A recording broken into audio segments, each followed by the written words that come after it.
Hello, today I'm going to model how you can use time interval rods to solve elapsed time problems.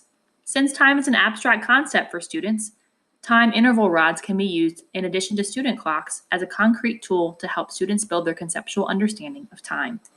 Why use time interval rods? It makes a concrete connection between time and measurement.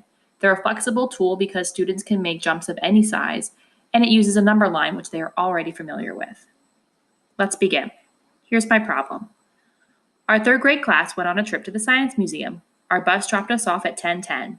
If we need to be back on the bus by 1:45, how much time does our class have to explore the museum? This problem has a clear start and end time, so I can add that information to my number line. I'm going to choose to use a 30-minute time interval rod since I know that 10:10 plus 30 minutes is 10:40. I could have chosen to start with a different time interval rod. Next, I'm going to choose to use a 5-minute time interval rod to get to 10:45. Now I'm going to add 60-minute interval rods to get to 1:45. This brings me to 11:45, then 12:45, and finally 1:45. Now I count up my total time interval rods and I can see that we have 3 hours and 35 minutes to explore the Science Museum. Here's an example of a problem when the start time is known but the end time is not.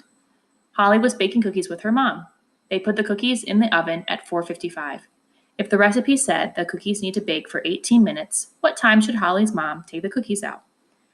Since I know my start time, I can add it to my number line. Instead of using time interval rods to count the number of minutes between my start and end time, I'm going to add time interval rods to get to my end time. I'm going to start with my time interval rod of 5 minutes to get me to 5 o'clock, then 10 minutes to get to 5:10. Please note that there are no time interval rods to represent 1 minute. Students can draw jumps of 1 minute or use a different math manipulative to represent 1 minute. This brings me to my final answer of 5:13, so the cookie should come out at 5:13.